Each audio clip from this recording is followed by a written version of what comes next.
है भारत में जनगणना यानी कि सेंसस कराने के लिए कौन सा मंत्रालय जिम्मेदार है। तो फ्रेंड्स, भारत में जो सेंसस है यानी कि जनगणना मिनिस्ट्री ऑफ होम अफेयर्स यानी कि गृह मंत्रालय कराता है। भारत में जो 2021 की सेंसस है वो अभी तक नहीं हो पाई है, वो डिले चल रही है। उसी के तहत यहाँ पर गवर्नमेंट ने अनाउंस किया है कि 2026 तक ये जो सेंसस है वो कंप्लीट हो जाएगी। इस सेंसस का जनगणना का जो असर है दो इम्पोर्टेंट पहलुओं पर पड़ने वाला है। सबसे पहला है डिलिमिटेशन ऑफ कॉन्स्टिट्यूएंसीज, जो निर्वाचित क्षेत्र होते हैं, लोकसभा क्षेत्र होते हैं, उन पर यहाँ पर जो सेंसस होगी उसका असर पड़ेगा। और साथ साथ यहाँ पर महिलाओं के लिए जो आरक्षण की बात की गई है लोकसभा में और विधानसभा में, वहां पर भी हमको इस सेंसस का असर देखने को मिलेगा। गृह मंत्रालय के अंतर्गत registrar general and census commission आता है। वही फ्रेंड्स जनगणना को और भारत में जो भारतीय सर्वेक्षण होता है उसको कराता है। इसका गठन 1961 में किया गया था। इसके अनुसार 2011 में जो 640 जिले थे वो 2021 में 736 हो गए हैं। अगर हम यहाँ पर कानूनी प्रावधानों की बात करें तो 1948 में हम देखते हैं कि सेंसस एक्ट लाया गया था सरदार वल्लभ भाई पटेल जी द्वारा, जिसके अनुसार फ्रेंड्स भारत में जनगणना होती है। जनगणना आर्टिकल 246 के तहत यूनियन लिस्ट में आता है। ये हमको 7th शेड्यूल में 69 नंबर पर देखने को मिलता है। तो फ्रेंड्स, यहाँ पर हमने जनगणना से संबंधित सभी इंपॉर्टेंट पहलुओं पर नजर डाली है। आइए देखते हैं नेक्स्ट क्वेश्चन। दूसरा क्वेश्चन है, कोणार्क सूर्य मंदिर को यूनेस्को द्वारा विश्व धरोहर स्थल कब घोषित किया गया था। यूनेस्को द्वारा कोणार्क सन टेम्पल 1983 में वर्ल्ड हेरिटेज साइट घोषित किया गया था। तो यहाँ पर सही आंसर हो जाएगा सी, 1983। हाल ही में कोणार्क सन टेम्पल सुर्खियों में इसलिए है क्योंकि फ्रेंड्स सैंडस्टोन से बने कोणार्क मंदिर के पास जो हमको व्हील दिखता है, पहिया दिखता है, उसके 4 रेप्लिका हमको राष्ट्रपति भवन के सांस्कृतिक केंद्र और अमृत उद्यान में स्थापित होते हुए दिखते हैं। इसलिए फ्रेंड्स ये जो कोणार्क सन टेम्पल है वो न्यूज में है। आइए कोणार्क सन टेम्पल के बारे में कुछ इंपॉर्टेंट बातों को डिस्कस कर लेते हैं। इस मंदिर का निर्माण 13th सेंचुरी में कराया गया था राजा नरसिम्हदेव प्रथम द्वारा। नरसिम्हदेव प्रथम ईस्ट गंगा डायनेस्टी से आते हैं और फ्रेंड्स ये जो मंदिर है वो उड़ीसा के कोणार्क में स्थित है। इस मंदिर की अगर डिजाइन की बात करें तो बेसिकली ये सूर्य भगवान के रथ को सिंबलाइज करता है, जहाँ पर हमको पत्थर से बना रथ देखने को मिलता है, जिसके अंतर्गत 12 व्हील्स हमको देखने को मिलते हैं, यानी कि 12 पहिए देखने को मिलते हैं। इस मंदिर को बनाने के लिए जो सामग्री यूज की गई है वो है कोंडेलाइट स्टोन्स। और इस मंदिर के चारों ओर हमको हमारे सांस्कृतिक जीवन और पौराणिक कथाओं से संबंधित कार्विंग्स यानी कि संरचनाएं देखने को मिलती हैं। इस मंदिर का खगोलीय महत्व यानी कि एस्ट्रोलॉजिकल सिग्निफिकेंस भी काफी है, क्योंकि इसके आसपास जो हमको पहिए देखने को मिलते हैं वो यहाँ पर टाइम को कैलकुलेट करने के लिए यूज किए जाते थे। इस तरह से यह मंदिर प्राचीन भारतीय ज्ञान को दर्शाता है। फ्रेंड्स, जैसा कि आप सभी जानते हैं, क्रेजी जी के ट्रिक की रूट एप्लीकेशन पर इस कैटेगरी के तहत बढ़ी हुई ऋण सीमा क्या है। फ्रेंड्स, मुद्रा लोन 3 कैटेगरी के तहत दिए जाते थे, शिशु, किशोर, तरुण। वहां पर सरकार ने अब तरुण प्लस कैटेगरी को भी इंट्रोड्यूस किया है, जिसके तहत यहाँ पर 20 लाख तक का लोन दिया जाएगा। तो यहाँ पर सही आंसर हो जाएगा 20 लाख यानी कि डी ऑप्शन। यहाँ पर हम बात कर रहे हैं प्रधानमंत्री मुद्रा योजना के बारे में। ये योजना 8 अप्रैल 2015 में लॉन्च हुई थी। ये डेट बहुत इंपॉर्टेंट है, इसको ध्यान में रखिएगा। ये योजना मिनिस्ट्री ऑफ फाइनेंस यानी कि वित्त मंत्रालय के अंतर्गत आती है। यहाँ पर जो कमर्शियल बैंक है, schedule commercial banks, regional rural bank, small finance bank, non banking financial companies NBFC जिनको हम बोलते हैं, और माइक्रो फाइनेंशियल इंस्टीट्यूशंस, ये सभी यहाँ पर एलिजिबल है, जो कि यहाँ पर एमएसएमई यानी कि माइक्रो स्मॉल मीडियम बिजनेसेस को लोन दे सकते हैं। यहाँ पर पहली कैटेगरी जो लोन की है वो है शिशु लोन, जिसके अंतर्गत 50,000 तक का लोन मिलता है। किशोर लोन में हम देखते हैं कि 50,000 से लेकर 5 लाख तक का लोन मिलता है। तरुण कैटेगरी में 5 लाख से लेकर 10 लाख तक का लोन मिलता है। और अब तरुण प्लस कैटेगरी में 10 लाख से लेकर 20 लाख तक का लोन हमको देखने को मिलेगा। आइए फ्रेंड्स, इस योजना के और भी फीचर्स को डिस्कस कर लेते हैं। सबसे इंपॉर्टेंट फीचर है कोलेट्रल फ्री लोन, यानी कि यहाँ पर कुछ भी आपको गिरवी नहीं रखना है और आपको लोन मिल जाएगा, ऋण मिल जाएगा। साथ साथ यहाँ पर मुद्रा कार्ड बनता है, जो भी यहाँ पर लोन लेता है ये रुपए डेबिट कार्ड होता है, जिससे यहाँ पर पेमेंट के लिए फ्लेक्सिबिलिटी मिलती है और आप इजीली अपने पैसे को यूज कर सकते हैं। साथ साथ यहाँ पर मुद्रा मित्र ऐप भी है, जहाँ पर आप अपने लोन से संबंधित इंफॉर्मेशन को देख सकते हैं, रिसोर्सेज के बारे में पता कर सकते हैं और गाइडेंस भी प्राप्त कर सकते हैं। तो ये 3 इंपॉर्टेंट फीचर हैं इस योजना के। बहुत ही इंपॉर्टेंट योजना है, खासकर फ्रेंड्स जो छोटे व्यापारी होते हैं, लघु उद्योग होते हैं, उनके लिए ये योजना बनाई गई है। तो यहाँ पर हमने जो भी पॉइंट डिस्कस किए हैं वहां से आपको जरूर क्वेश्चन देखने को मिल सकता है। आइए देखते हैं नेक्स्ट क्वेश्चन। त्योहार कहाँ मनाया जाता है। फ्रेंड्स, ये बहुत ही यूनिक त्योहार है। इस फेस्टिवल को भी फेस्टिवल ऑफ लाइट्स कहा जाता है। ये त्योहार हमको हमारे पड़ोसी देश नेपाल में देखने को मिलता है। नेपाल में इस त्योहार को मनाया जाता है। ये त्योहार नेपाल में 4 से 5 दिन तक चलता है। सबसे पहले दिन हमको देखने को मिलता है काक त्योहार। यहाँ पर काक यानी कि क्रो, कौवा, उसकी पूजन की जाती है क्योंकि क्रो को मैसेंजर ऑफ यमराज माना जाता है, यमराज जी का दूत माना जाता है। उसके दूसरे दिन कुकुर त्योहार देखने को मिलता है जहाँ पर डॉग्स की पूजन की जाती है। फिर नेक्स्ट दिन हमको लक्ष्मी पूजन देखने को मिलती है। भारत की तरह ही यहाँ पर नेपाल में लक्ष्मी पूजन होती है। यहाँ पर नेपाल में बालियो और दूसरी फोक डांस हमको देखने को मिलता है जो कि एक अलग फीचर है लक्ष्मी पूजा का। उसके बाद दूसरे दिन गोवर्धन पूजन होती है और लास्ट में फ्रेंड्स भाई तिलक, जिस तरह से भारत में भाई दूज को मनाया जाता है वहाँ पर भाई तिलक किया जाता है। तो फ्रेंड्स दिवाली से मिलता जुलता त्योहार हमको नेपाल में देखने को मिलता है जिसका नाम है तिहार त्योहार, जो कि मनाया जाता है नेपाल में। इस पॉइंट को याद रखिएगा। आइए देखते हैं नेक्स्ट क्वेश्चन। हाल ही में किस राज्य ने म्यूनिस को बैन किया है? पिछले हफ्ते हैदराबाद से काफी ज्यादा फूड पॉइजनिंग की कंप्लेन आ रही थी और हाल ही में ऐसा भी हुआ कि फूड पॉइजनिंग की वजह से एक महिला की जान चली गई और लगभग 40 से 50 लोग मोमोज खाने से बीमार भी हो जाते हैं हैदराबाद में। जिसके बाद यहाँ पर इन्वेस्टिगेशन हुई और उस इन्वेस्टिगेशन से पता चला कि यहाँ पर जो खाने में म्यूनिस का इस्तेमाल किया जा रहा था उसकी वजह से फूड पॉइजनिंग हो रही है। इसलिए यहाँ पर तेलंगाना सरकार ने ये फैसला लिया है कि तेलंगाना में आने वाले 1 साल तक म्यूनिस का उत्पादन, उसकी बिक्री और स्टोरेज तीनों पर बैन लगा दिया जाएगा। खासकर फ्रेंड्स जो मेयोनीज रॉ एग से बनती है, कच्चे अंडे से बनती है, उस मेयोनीज पर यहाँ पर तेलंगाना सरकार ने बैन लगाया है। ये जो ऑर्डर है आने वाले 1 साल तक लागू रहेगा। 2006 का जो food safety and standards act है उसके सेक्शन 30 सब क्लॉज 2A के तहत ये जो बैन है वो लगाया गया है। यहाँ पर सबसे ज्यादा रिस्क बताई जा रही है फूड पॉइजनिंग की। फ्रेंड्स यहाँ पर हम मेयोनीज की बात करें तो मेयोनीज फ्रेंड्स अधिकतर हमको सैंडविच, सैलेड्स, स्नैक्स, शॉर्मा और बर्गर्स में हमको देखने को मिलता है। इसकी शेल लाइफ कम है यानी कि फ्रेंड्स ये ज्यादा लंबे समय तक फ्रेश नहीं रहता, इसको जल्दी यूज करना पड़ता है।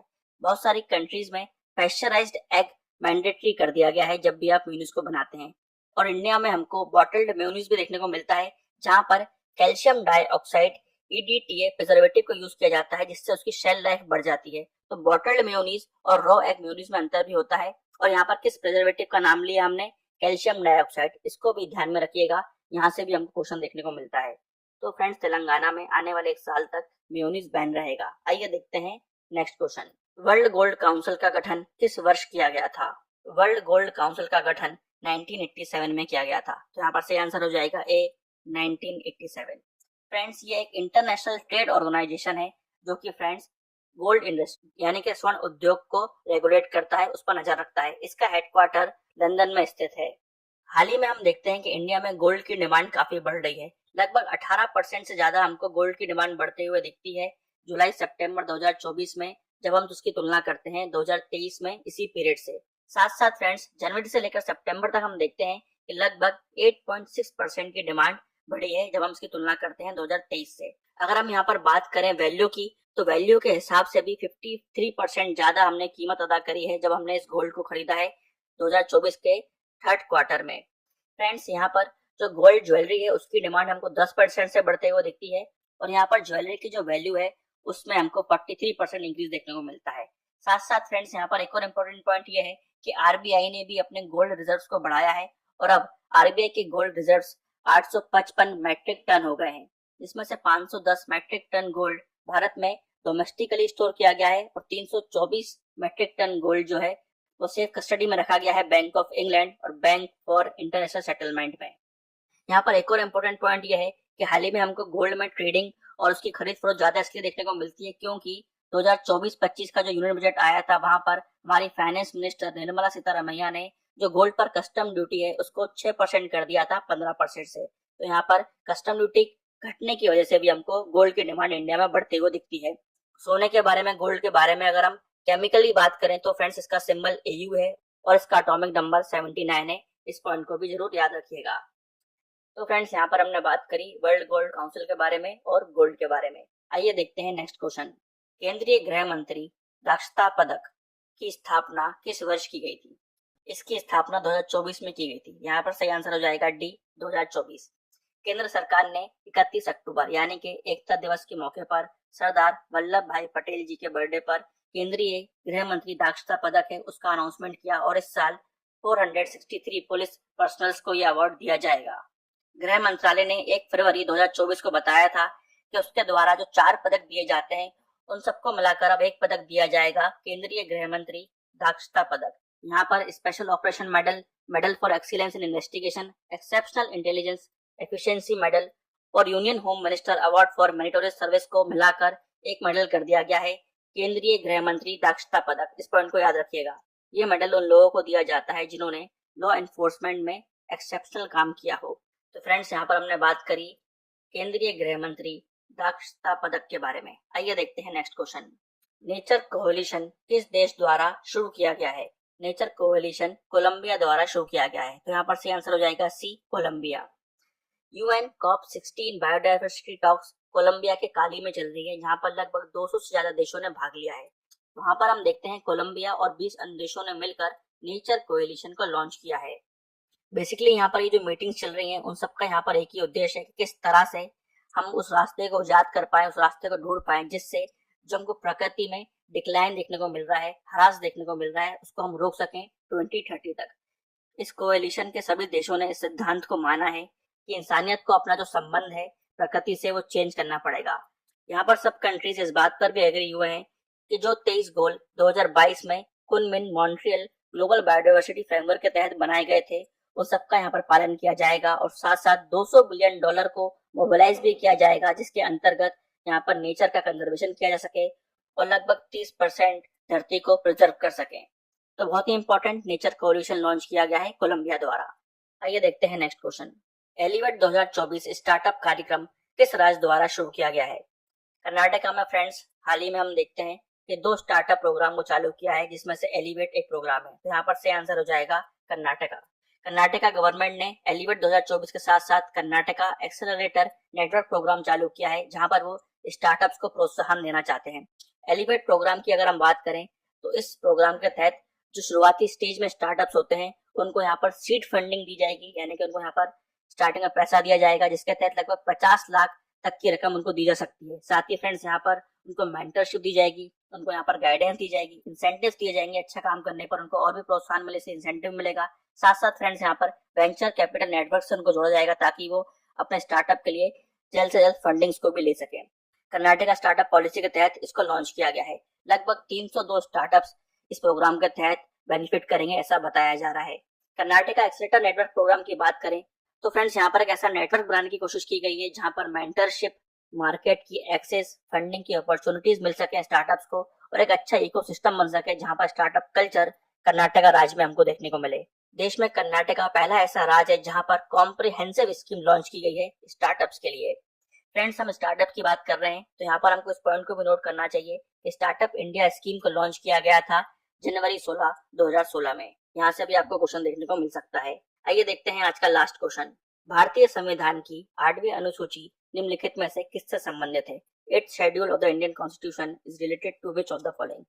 तो फ्रेंड्स, भारतीय संविधान का जो 8वां शेड्यूल है वो भाषाओं से यानी कि ऑफिशियल लैंग्वेज से संबंधित है। तो यहाँ पर सही आंसर हो जाएगा ए, लैंग्वेज। भारतीय संविधान के 8वीं अनुसूची में हमको ऑफिशियल लैंग्वेज की लिस्ट देखने को मिलती है। फ्रेंड्स, आर्टिकल 344 और आर्टिकल 351 के तहत जो ऑफिशियल लैंग्वेजेस हैं वो हमको शेड्यूल में देखने को मिलती हैं। अभी तक हम देखते हैं कि 22 भाषाएं ऑफिशियल लैंग्वेज है इंडिया की। उन सभी लैंग्वेज की लिस्ट आपके सामने है, यहाँ से आप उनको नोट कर सकते हैं। यहाँ पर जो इम्पोर्टेंट पॉइंट है जहाँ से हमको क्वेश्चन देखने को मिलता है वो ये है कि कौन सी भाषा किस अमेंडमेंट से ऐड की गई, क्योंकि स्टार्टिंग में सिर्फ 14 भाषा ही हमको इसके अंतर्गत देखने को मिलती थी। तो फ्रेंड्स, सिंधी भाषा को ऐड किया गया था 21वें अमेंडमेंट से 1967 में। उसके बाद कोंकणी, मणिपुरी और नेपाली को ऐड किया गया 71st अमेंडमेंट से 1992 में। फिर हम देखते हैं बोडो, डोगरी, मैथिली और सैंथली भाषा को ऐड किया गया 92nd अमेंडमेंट से 2004 में। झारखंड में हाल ही में विधानसभा चुनाव चल रहे हैं, जहां पर आसाम के सीएम हेमंत बिस्वा शर्मा ने इस बात की अपील करी कि वो भाषा को 8th शेड्यूल में इंक्लूड किया जाए, इसलिए हमको 8th शेड्यूल सुर्खियों में देखने को मिलता है। अगर हम बात करें कि भारत के संविधान में कितने शेड्यूल हैं फ्रेंड्स, तो 12 शेड्यूल हमको देखने को मिलते हैं। आइए एक एक करके उनके इंपॉर्टेंट पॉइंट को डिस्कस कर लेते हैं। पहले शेड्यूल में हमको लिस्ट ऑफ स्टेट्स और यूनियन टेरिटरी देखने को मिलती है। सेकेंड शेड्यूल में हमको फ्रेंड्स जो प्रेसिडेंट से संबंधित, गवर्नर से संबंधित, डेप्यूटी स्पीकर, स्पीकर से संबंधित, चेयरमैन, डेप्यूटी स्पीकर से संबंधित प्रावधान जो होते हैं वो सब हमको देखने को मिलते हैं। तीसरे शेड्यूल में जो ओथ होते हैं यानी कि शपथ जो होती है वो हमको देखने को मिलती है। चौथे शेड्यूल में हमको एलोकेशन ऑफ सीट्स देखने को मिलती है राज्यसभा के अंतर्गत। 5वें शेड्यूल में हमको फ्रेंड्स शेड्यूल एरिया और शेड्यूल ट्राइब्स के बारे में प्रावधान देखने को मिलते हैं। 6 शेड्यूल में हमको ट्राइबल एरिया जो कि असम, मेघालय, त्रिपुरा और मिजोरम में उनसे रिलेटेड प्रावधान देखने को मिलते हैं। 7 शेड्यूल में हमको लिस्ट देखने को मिलती है, यूनियन लिस्ट, स्टेट लिस्ट और कंकरेंट लिस्ट। इस लिस्ट के तहत ही फ्रेंड्स यहाँ पर लॉ बनते हैं देश में। 8 शेड्यूल में हमको लैंग्वेजेस देखने को मिलती है जिसको हमने डिस्कस किया। 9 शेड्यूल्स में हमको वैलिडेशन ऑफ सर्टेन एक्ट्स और रेगुलेशन देखने को मिलते हैं। 10 schedule basically anti defection law से संबंधित है। 11 शेड्यूल में हमको पंचायत से संबंधित पावर अथॉरिटी देखने को मिलती है और 12वें शेड्यूल में म्युनिसिपैलिटी से संबंधित पावर अथॉरिटी और रिस्पॉन्सिबिलिटीज देखने को मिलती हैं। यहाँ पर हर शेड्यूल इंपॉर्टेंट है, हर शेड्यूल से आपको प्रीवियस ईयर क्वेश्चंस देखने को मिलेंगे, तो ये लिस्ट आपके माइंड में बहुत क्लियर होनी चाहिए, इसका आप स्क्रीनशॉट ले सकते हैं। तो फ्रेंड्स यहाँ पर हमने 1 नवंबर 2024 के सभी इंपॉर्टेंट करंट अफेयर्स को डिस्कस कर लिया है। अब समय है रिवीजन का, तो आइए 31 अक्टूबर 2024 के सभी इंपॉर्टेंट करंट अफेयर्स को रिवाइज कर लेते हैं। पहला क्वेश्चन है, आयुष्मान भारत जन आरोग्य योजना के तहत 70 वर्ष के अधिक आयु वाले व्यक्तियों को कितने लाख का बीमा कवर दिया जाएगा? तो फ्रेंड्स यहाँ पर सही आंसर है 5 लाख। नेक्स्ट क्वेश्चन है, गंगा उत्सव 2024 का आयोजन किस स्थान पर किया गया था? तो फ्रेंड्स इसका आयोजन हरिद्वार में किया गया था। Right answer B. तीसरा क्वेश्चन, देश का पहला राइटर्स विलेज किस राज्य में खोला गया? देश का पहला राइटर्स विलेज खोला गया है उत्तराखंड में। Right answer A. Next question, 31 अक्टूबर को राष्ट्रीय एकता दिवस किस महापुरुष की जयंती पर मनाया जाता है?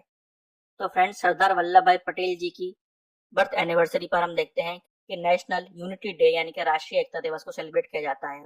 सही आंसर हो जाएगा डी, सरदार वल्लभ भाई पटेल। नेक्स्ट क्वेश्चन है, अक्टूबर 2024 में निम्न में से किसे फिजी के सर्वोच्च नागरिक सम्मान companion of the order of Fiji से सम्मानित किया गया है? तो फ्रेंड्स यहाँ पर सही आंसर है सी, श्री श्री रविशंकर जी को इस सम्मान से सम्मानित किया गया है। 6th क्वेश्चन है, 4th भारत स्पेन फोरम का आयोजन किस स्थान पर किया जा रहा है?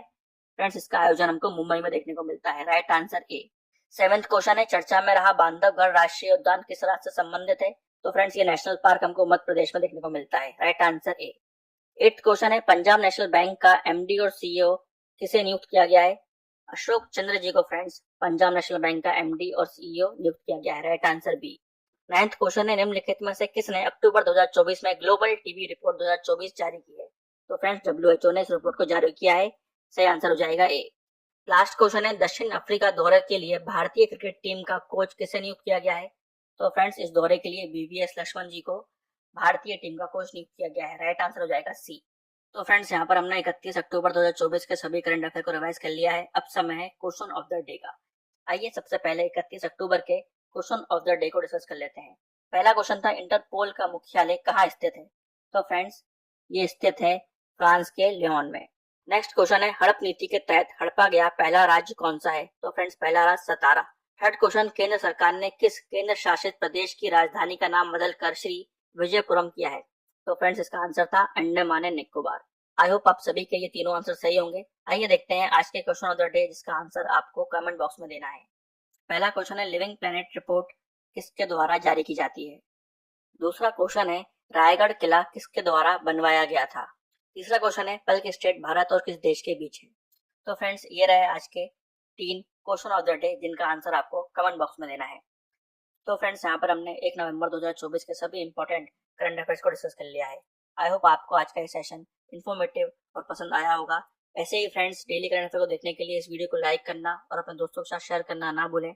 अगर आप हमारे चैनल पर पहली बार आए हैं तो चैनल को सब्सक्राइब जरूर करें